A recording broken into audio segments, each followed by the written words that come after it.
కృష్ణా గుంటూరు జిల్లాల ఉపాధ్యాయ శాసన మండలి నియోజకవర్గానికి పోటీ చేయించిన యారకుల తులసిరాంకు మొదటి ప్రాధాన్యత ఓటును వేసి అఖండ విజయాన్ని చేకూర్చాలని బీసీ సంక్షేమ సంఘం జిల్లా అధ్యక్షుడు పరిషా రంగనాథ్ గౌడ్ అన్నారు.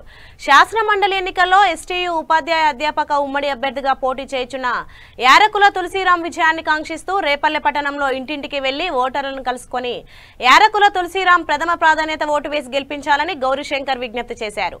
ఉపాధ్యాయ అధ్యాపకం సమస్యల పరిష్కారం కోసం విద్యారంగ పరిరక్షణకు శ్రమించే వ్యక్తి యారకుల తులసిరాం అన్నారు. ఈ కార్యక్రమంలో జిల్లా అధ్యక్షుడు రంగనాథ్ గౌడ్, బీసీ నాయకులు బడుగు వెంకటనారాయణ, కె నాగబాబు, కె రాంబాబు తదితరులు పాల్గొన్నారు.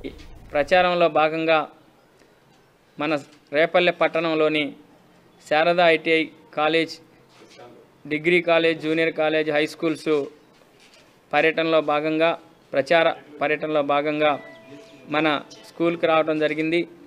ఇక్కడ రేపల్లె నియోజకవర్గంలో మాకు మన విద్యాసంస్థల అధినేత బీసీ సంక్షేమ సంఘం అధ్యక్షులు బడుగు నారాయణ గారు మరి ఈరోజు అన్ని కాలేజీలను తిప్పి పేద వర్గాల, బడుగు బలహీన వర్గాల, బీసీ ఎస్సీ మైనారిటీ వర్గాల బలపరిచిన అభ్యర్థిగా మరి సోషల్ జస్టిస్ ఫోరం తరఫున నిలబడుతున్న నన్ను ఆంధ్రప్రదేశ్ బీసీ సంక్షేమ సంఘం రాష్ట్ర అధ్యక్షులు కేశాని శంకర్రావు గారిని తెలియజేసుకుంటూ ఈరోజు మా ఈ కార్యక్రమంలో సహకరించిన పెద్దలందరికీ ముఖ్యంగా బీసీ సంక్షేమ సంఘం కమిటీ వారికి, రాష్ట్ర అధ్యక్షులు కేశాని శంకర్రావు గారు, అన్ని కాలేజీలు ఈరోజు బాపట్ల మొదలుపెట్టి బాపట్ల, రేపల్లె, పొన్నూరు, ఇప్పుడు వేమూరు చూసుకొని ఈరోజు ఈ పర్యటన మేము ముగిస్తూ ఉన్నాం.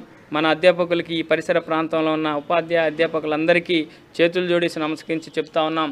ఈరోజు ఇది పేద వర్గాలకు జరుగుతున్న అన్యాయం. విద్యను ప్రైవేటీకరణ చేయాలని, అదేవిధంగా విద్యను బడుగులకు దూరం చేయాలని అదొక కార్పొరేట్ శక్తులతో కూడిన వ్యవస్థను తయారు చేస్తూ ఉన్నాయి గడిచిన ప్రభుత్వాలు, నేటి ప్రభుత్వాలు. దీని నుంచి మనం రక్షణ పొందాలంటే మన అభ్యర్థిని మనం గెలిపించుకోవాల్సిన అవసరం ఉందని మీ యొక్క గొంతుగా ఎమ్మెల్సీలో నేను ఆ వాయిస్ వినిపిస్తానని తెలియజేసుకుంటూ, మరి ఇప్పటికే 2 జిల్లాల్లో పర్యటన మొత్తం కంప్లీట్ చేశాం. ఇంకా 3-4 కాన్స్టిట్యున్సీస్ ఉన్నాయి. అవి కూడా చూసుకొని మేమంతా ఈ కార్యక్రమాన్ని విజయవంతం చేశామని సందర్భంగా తెలియజేసుకుంటూ, మరి మీడియా వారికి ప్రత్యేకంగా మా యొక్క ధన్యవాదాలు తెలియజేసుకుంటూ సెలవు తీసుకుంటున్నాం.